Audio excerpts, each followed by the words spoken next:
What's going on, Canes fans? Welcome to the Week 1 recap of the Miami Hurricanes football team. Hey, now, if you're expecting a sports vlog, it's coming tonight. I actually have it scheduled at 8 p.m. tonight. And while I'm uploading that as a scheduled vlog, I'm going to another one.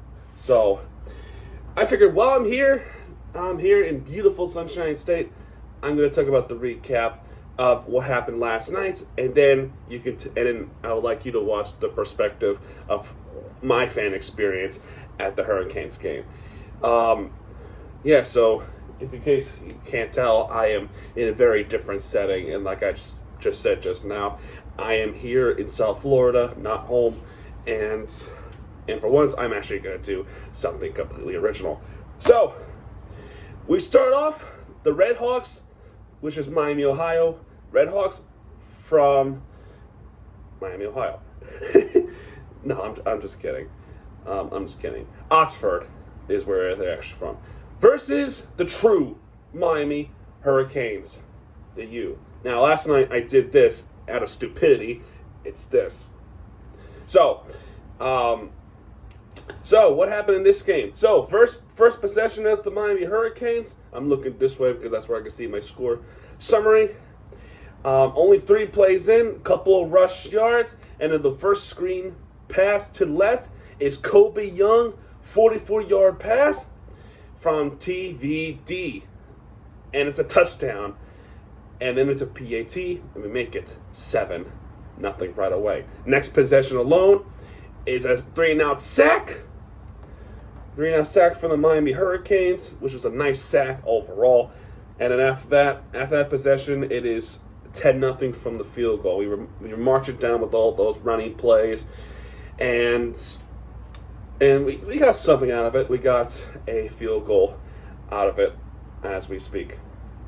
So that's pretty good. That's pretty good there,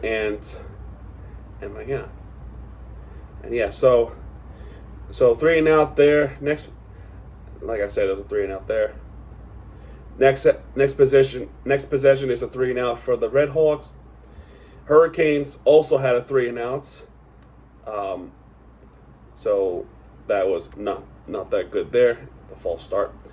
Then finally, the RedHawks got their first down at their game from the pass, but the defense was quickly demolishes the RedHawks offense. Then we had an error. We had an error going off with Tyler Van Dyke, and what happened was Tyler Van Dyke threw an interception for the RedHawks, and that was just not a good throw whatsoever. So that was bad. Then after that, it was a 3-and-out, and which it ended in a 40-yard sack. Yes. So, actually, no, I'm sorry, not 40-yard sack. It was a 9-yard sack. I'm so dumb. So that's what happened. And then after that, there was a field goal from the Hurricanes, which was 32 yards from Andres Borregales. So, and then after that, finally, the RedHawks get their scoring drive, and really the deep throws, especially the 30-yard pass from Brett Gabbert to complete to Gage Larvaldane. Sorry if I got that wrong completely. Then they had no choice but to kick a field goal, and finally the RedHawks are on the board. As we now know, we end up 13-3. Then the next possession, Miami Hurricanes would respond with their field goal of their own. How do they get up there? Well, the running plays are pretty good. Restrepo with the good yard pass, 13 yards. That was like right down the sideline on the right side. Then after that, it was a pass to right with 24 yards to Jacoby George. So that was a 24-yard play. And after that, Parrish. And after that, so Parrish with the good yards that goes to the first down, 37-yard run. Now, this was another first down because apparently after this play, after the Jacoby George play, we got called for a hold, so that's 10 yards back. Then after that is a running play from Henry Parrish. Then we got close enough to the field goal, and that was it. 16-3 is the halftime score. Third quarter starts. RedHawks 3 and out. Next possession, the Hurricanes, touchdown Hurricanes. It is a touchdown pass from Tyler Van Dyke to Mark Fletcher, and that's for 26 yards. That is a run play, not pass play. The next pass play was for Xavier Restrepo. I can't believe I'm this stupid. That's a 2-point conversion, and next thing you know, we end up scoring up to 24-3. And then next thing you know, turnover on downs for the RedHawks. Miami's defense, especially the pass rush, look really, really good. And the secondary looks like it's been pretty good as well. So that is very promising to see. Very promising to see. Then after that, Hurricanes are forced to punt, and then RedHawks are forced to punt as well. Then a touchdown drive that is during the third quarter, and then during that drive, the end of the third quarter has concluded. And then there was a light show, and I can totally show that off. Then after that, Henry Parrish runs to right for 12 yards, completely breaking the ankles of the RedHawks pass rush. And then after that, we score 31-3.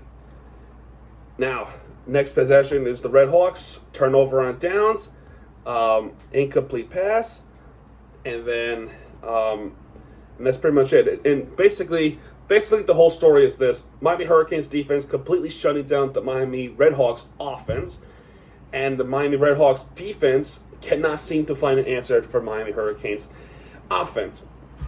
As this play, it took about 8 plays, but the backup QB comes in, which is Amory Williams, comes in for Tyler Van Dyke, and the touchdown play is a run play by Donald Chaney, and then it's a PAT, which 38-3, which would end up being a final score of this game. Now, before the final score, which we completely concluded, RedHawks were looking for a consolation. Now, a consolation is to try to get some points up, and it did. They were close, but then the defense completely shuts down the offense. There was even a scenario where the ball was thrown deep far to the left side, and the play was under review, and the initial call was incomplete, and that turned out to be not conclusive to change the call, so the call ended up being stands. So basically, call stands means not enough to overturn it, so they stuck with the call. Initial thought was the ankle or the toes landed first, I thought, but did the shin hit the ground as well at the same time? And if it did, then the lower part of the knee hit the out of bounds. So not enough to overturn right there, it would appear.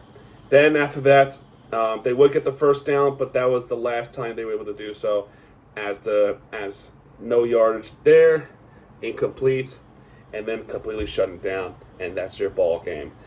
38-3, Miami Hurricanes, the true Miami, as they have beaten the Miami RedHawks, and then they're going back to Oxford to rethink their plans to play against. And I'm going to go ahead and take a look at RedHawks' schedule real quick, as their next opponent is Massachusetts. Now for the Hurricanes, It's a big game next week as they're taking on Texas A&M. And in my predictions, I predict, and I might eat my words out of this, but it's looking pretty good. Looking pretty good with the Hurricanes. I'm not saying it's perfect because there are some problems. Obviously, every team's going to have some problems. But I said in the prediction, I truly think they're going to just slightly edge out Texas A&M. A lot of people have them getting beat by A&M, but I'm gonna be just a bit more optimistic, and maybe we might pull this off. Just maybe. That's just my personal opinion. You don't have to take it serious. You could take my opinion, shove it up my ass if you want to. I'm just joking. Just trying to be comedian. But anyway, next game, Texas A&M, big game, and we'll see what happens. So that's going to do it for this video, folks. If you have enjoyed this video, hit that like button and subscribe for more content because Miami TVG has it back. And when he does, he'll be right there with the entertainment you deserve. Stay tuned for tonight, as I did. Yes, I was there. I got the footage, and it's going on YouTube tonight. I have it scheduled for 8 p.m. tonight. Stay tuned for that. Enjoy the fan experience, and I'll see you guys next time. Yeah, everybody.